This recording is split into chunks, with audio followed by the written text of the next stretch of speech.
పురంధేశ్వరి మ్యామ్ని మాట్లాడవలసిందిగా కోరుతున్నాము. అందరికీ నమస్కారం.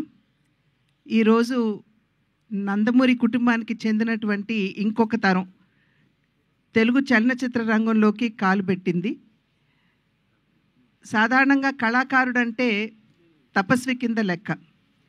ఎంతో తపస్సు చేసి అంకిత భావంతో పనిచేసిన తర్వాత తెలుగు కళామ తల్లి ఆశీర్వాదం ఉంటే ఉన్నత శిఖరాల్ని అధిరోహించేటువంటి అవకాశం ఆ కళాకారుడికి ఉంటుంది.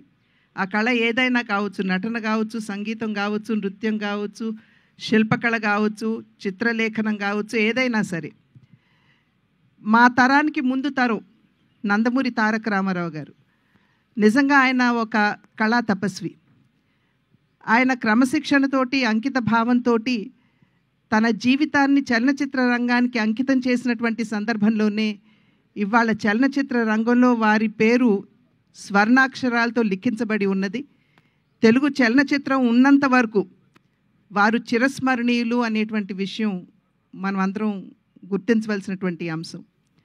ఆ తర్వాతి తరానికి వచ్చేటప్పటికి నందమూరి బాలకృష్ణ, నందమూరి హరికృష్ణ గారు వారిరువురు కూడా చలనచిత్ర రంగమే ఉచ్చ నిశ్వాసలుగా తెలుగు కళామ తల్లికి సేవలు అందించినటువంటి నేపథ్యంలో వారు కూడా తెలుగు చలనచిత్ర రంగంపై చెరగని ముద్ర వేసినటువంటి విషయం.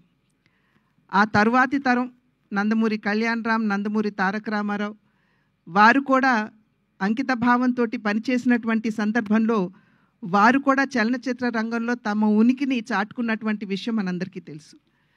అదే విధంగా ఇప్పుడు ఆ తర్వాతి తరం నందమూరి తారక రామారావు, అంటే మేము ముద్దుగా రామ్ అని పిలుచుకునేటువంటి నందమూరి తారక రామారావు ఇవాళ చలనచిత్ర రంగ అరంగేట్రం చేయటం జరిగింది. ఆ బిడ్డకి ఖచ్చితంగా తెలుగు కళామ తల్లి ఆశీర్వాదంతో మా తండ్రి గారు నందమూరి తారక రామారావు గారి ఆశీస్సులు, అదేవిధంగా మా అన్న నందమూరి హరికృష్ణ గారు తప్పకుండా వారు ఇందాక చెప్పినట్టుగా ఆయన ఆకాశం నుండి తన మనవణ్ణి చూసుకుని మురిసిపోతూ ఉండుంటారు. అదేవిధంగా జానకిరామ్ యొక్క ఆశీస్సులు కూడా ఖచ్చితంగా రామ్కి ఉంటాయి అని చెప్పి విశ్వసిస్తూ మా అందరి ఆశీస్సులు కూడా ఎప్పుడూ కూడా అతనికి ఉంటాయి అని చెప్పి తెలియజేసుకుంటున్నాను.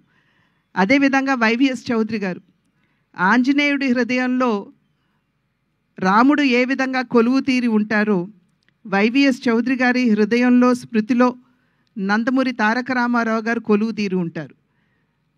ఆ నందమూరి తారక రామారావు గారి పట్ల వారికి ఉన్నటువంటి పూజ్యభావాన్ని తెలియజేసుకుంటూనే ఎన్టీఆర్ అనేటువంటి బ్యానర్ తోటి, అంటే న్యూ టాలెంట్ రోర్స్ అనేటువంటి బ్యానర్ తోటి వారు ముందుకు రావడం, దానిలో నందమూరి తారక రామారావు అంటే రామ్ని వారు పరిచయం చేయడం, ఈ కార్యక్రమానికి వెన్నంటి తన సహకారాన్ని అందిస్తున్నటువంటి యలమంచి గీత గారికి కూడా నా యొక్క అభినందనలు తెలియజేసుకుంటూ, శుభాకాంక్షలు తెలియజేసుకుంటూ, ఖచ్చితంగా ఈ సినిమా అద్భుతంగా రాణించాలి అని చెప్పి ఆ భగవంతుడిని ప్రార్థిస్తూ రామ్కి మా ఆశీస్సులు ఎల్లప్పుడూ ఉంటాయి అని చెప్పి తెలియజేసుకుంటున్నాను.